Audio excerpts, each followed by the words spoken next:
Welcome to the Near Memo, a weekly conversation about search, social, and commerce. What happened, why it matters, and the implications for local. Okay, so let's talk about your experience as a quality rater, unless you guys want to follow up on any of the final kind of correlation study stuff. So you drew many of these criteria from your experience as a quality rater. So why don't you take us through when you became a quality rater? You tell that story on your website, but what was that experience like, and what did you discover? Because you said it was really an incredible education as an SEO. So I wanted to become a quality rater because I suspect that Google is using quality rater data much more extensively than they let on. You know,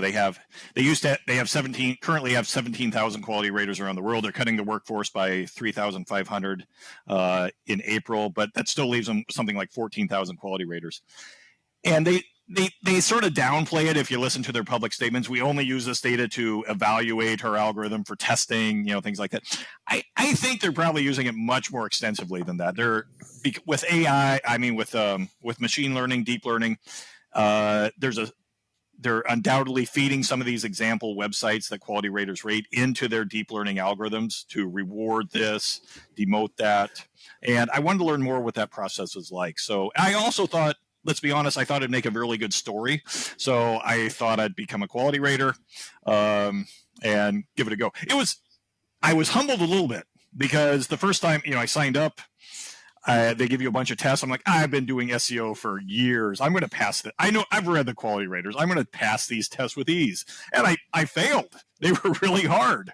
And I think I was bringing a lot of my SEO biases into these tests, and it took me a couple weeks. I feel bad for quality raters because it's a very low paid job, and you have to go through a lot of qualifications before you even start getting paid. So that was a really surprising factor, and you have to be fairly well educated to do the job. So my heart goes out to anybody out there who's working as a quality rater. You are a hero in a lot of ways. Just real quickly, what were they testing you on? Was it just sort of your ability to reflect back to them the guidelines, or was there other stuff? Yeah, so I think I can talk about this. I have to preface all these conversations saying I have an NDA. There's certain things I can't talk about within the process, but that's pre-hiring, so I think I can talk about the hiring process. Yeah, so there's a general test on the quality raters guidelines. That one part was really easy. Then you get into rating pages on quality and going through all the scorecards. And that was actually the hard part. That's the part that took me a few times to pass, because if you've ever seen the rating scale, you rate pages from low to highest for quality and needs met score from, doesn't meet needs, doesn't meet the needs of the user, to very, very highly satisfying page. And it's a big scale, and they expect you to be within a very specific range.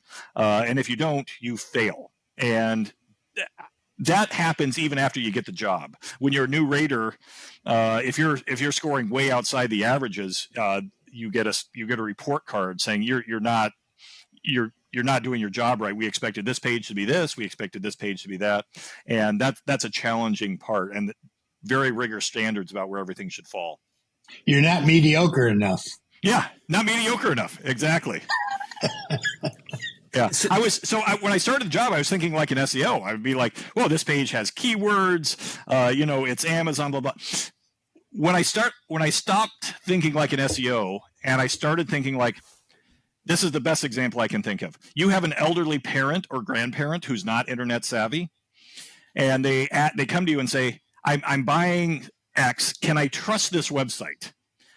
And you look at it and you go, oh yeah, that's Amazon. They're not the best site, but yeah, you can generally trust them you can give them your credit card, and you'll get your pair of shoes delivered in the mail. Or this site looks kind of sketchy, Mom. I don't think I'd trust everything they're saying. That's how you want to approach, kind of working as a quality rater. And I think that's why Google hires humans to do this job, because those are very human signals. That's really hard to do with machine learning or, traditional ranking signals. They need people to say, I'm not going to send my mom to this site. Once I started getting that, the job became a lot easier. But when you're dealing with a site that deals with an esoteric topic, yeah, in a sophisticated first-person way with original thinking Yep. that often is beyond the scope of most readers intentionally. Yep. How do these quality guidelines include that as a quality site? If what they're striving for is this average sort of milquetoast, this is a quality site kind of view. Yeah, I think you're getting to a good point there, Mike. A lot of times, Well, the point I worry about, because I write for David and Greg. Yeah. I don't write for your mother. Yeah. In fact, I don't want your mother to read my stuff. Exactly. So, excellent question. Sometimes I don't think you know. Poor Mrs. Shepherd. No, Mom, don't go to Mike's site. Sometimes people just don't know. So what you're going to look at, you're as a quality rater, you're going to look at, what does the site say about themselves? Do you have contact information? Very basic things. Do you have contact information? Do you have? Can I find information about you, Mike, on the internet that says that you know what you're talking about? So Google has very specific queries that they ask you to, search Google, for the author of the site, for who the site is.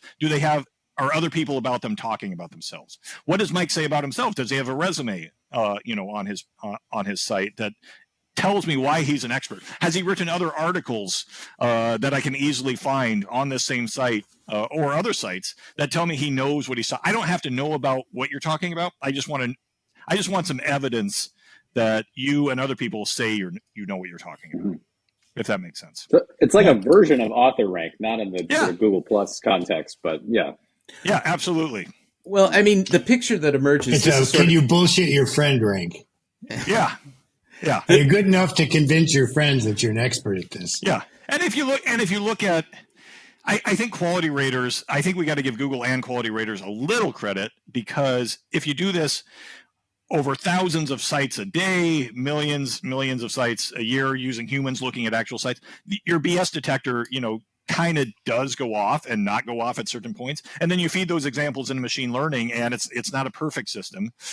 Maybe I'm giving Google too much credit here, but they can sort of, suss out what's actually legitimate and, illegitimate in those regards. I mean, this sounds to me like what all these LLMs have done, right? I mean, they generate results, people provide feedback, and there's this sort of training, iterative training process that's going on. It sounds identical to that. Yeah, it's very, very similar. I think that's a good analogy. And I mean, what we learned from the Google antitrust sort of default search trial that just happened is that Google uses clicks, they use engagement, they use a lot of human signals to rank websites because they quote unquote don't understand content. Yeah. And this seems like a companion to that.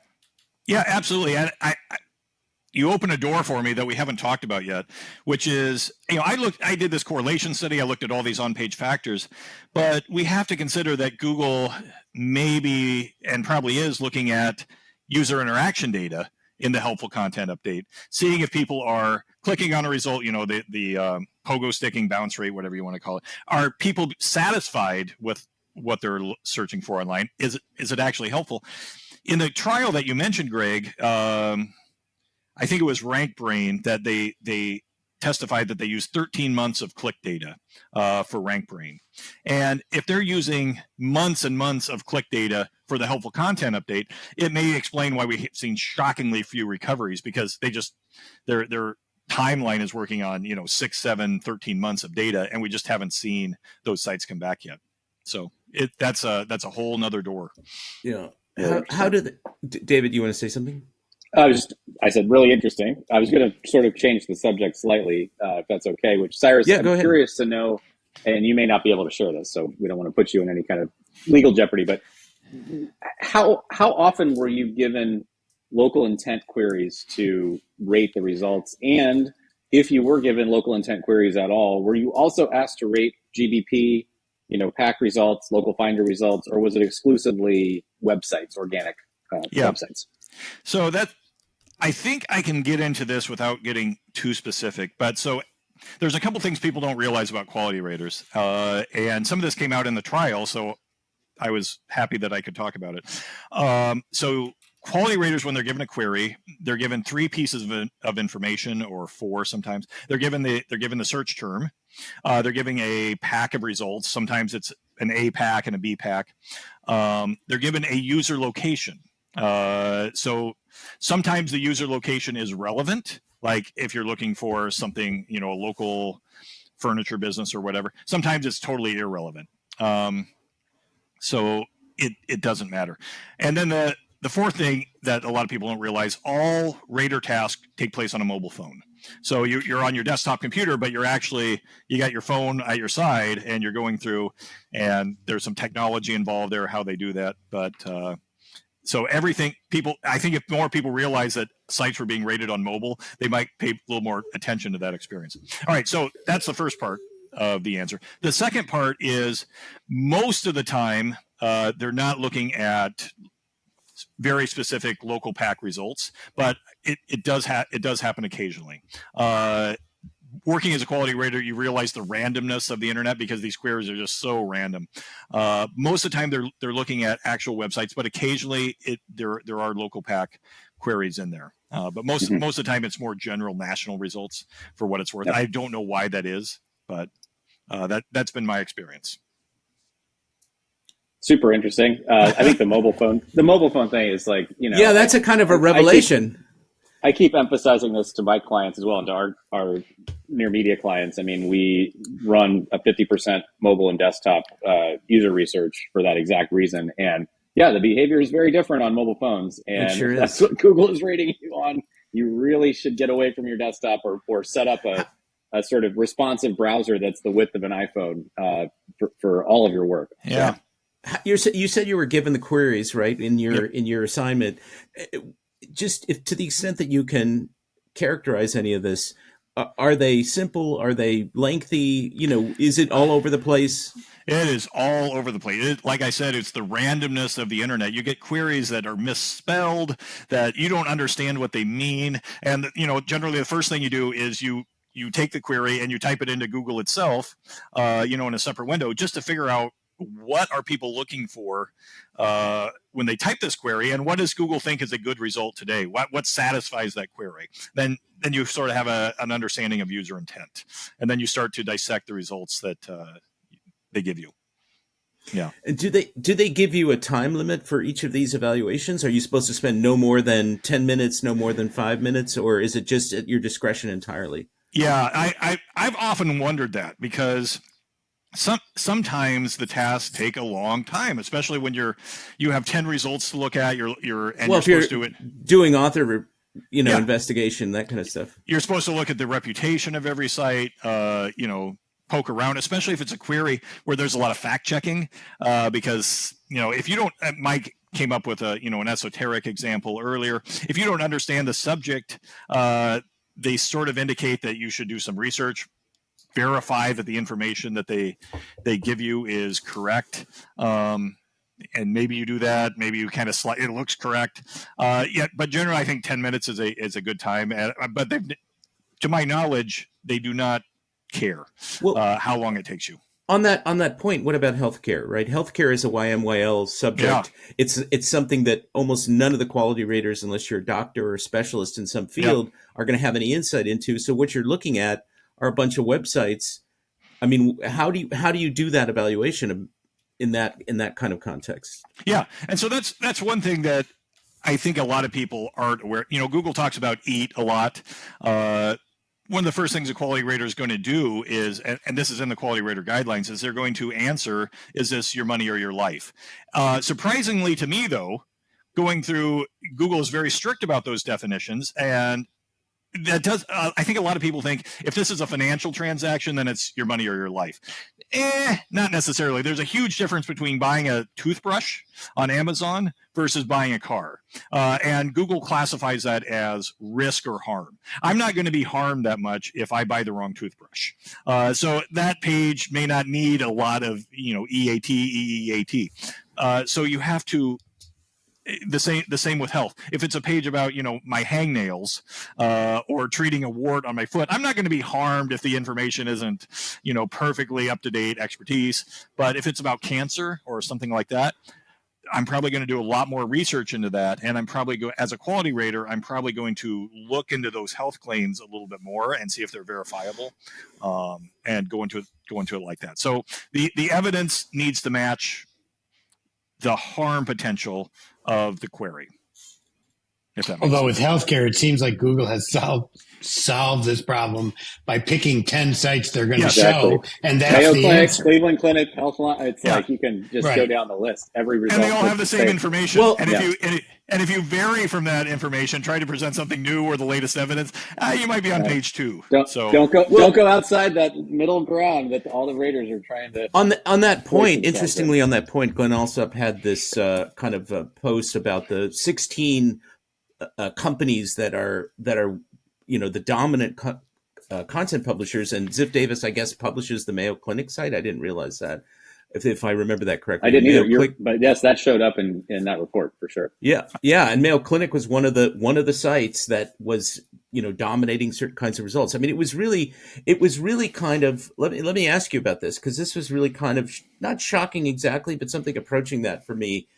So, I mean, I don't know all the caveats, but he said basically that you have 16 companies, and many of them have a bunch of subsidiary brands, magazine, dash Meredith as example, magazine publisher, and these sites are just completely dominant for their sort of query universe in search results.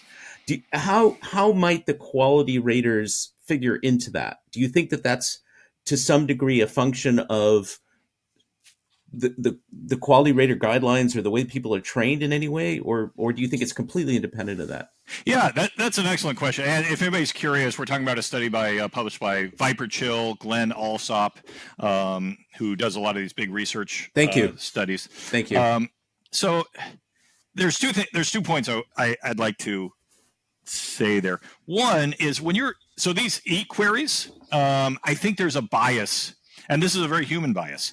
If you've heard of the Mayo Clinic, as a quality rater or as a human or as Google, you're going to say, yeah, I kind of trust this site. You're not going to, they kind of get a pass on the reputation score. You're not really diving deep into the Mayo Clinic every time the site comes up. You're like, oh yeah, Mayo Clinic, let's give them a high score. And that's probably repeated thousands of times across thousands of queries. So I think there's a bias. A brand bias. Yeah, absolutely a brand bias. Because those trust check boxes on the quality rater scorecard, you've heard of the site. You're gonna, Mom, can you trust this site? Yes, you can trust the Mayo Clinic. It's an easy pass.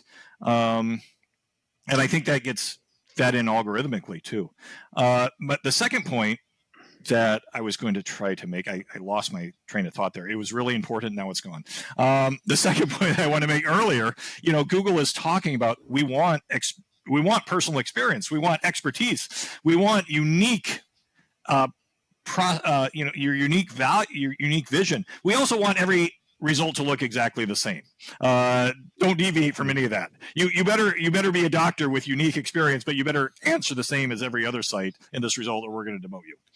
I'm at the point in my life where health information is both interesting and important. And I got so tired of reading the Mayo Clinic type sites that I lied and told Medscape that I'm a doctor so that I could get back behind the access and read the real stuff. And it's like such a refreshing change because it's by doctors for doctors, and it's actually good content. Yeah. And I am a step ahead of my primary care physician, unfortunately, but it's okay. I'd rather be there than Mayo Clinic behind them. Yeah. So it's terrible. I mean, it's mediocrity to the nth degree. Yeah. We've seen over the last, 10, 15 years, Google used to be the gateway to the internet. Now it's a gateway to a product. It's mixed search results where they are definitely delivering a biased or editorial view of the web. And they seem to dig into that a little deeper every year, where you're not really looking at the web anymore. You're looking at a product that Google is delivering to you, and the web is somewhere else. A safe product. Yeah. Very safe in quotes. Yep. So let's move into unless you happen to click on an LSA, right, Mike? Let's talk about there's a whole different dynamic. It's called money. Yeah. Thanks for joining David, Mike, and Greg. To stay on top of the latest developments in local, subscribe to our newsletter at nearmedia.co. We'll see you next week.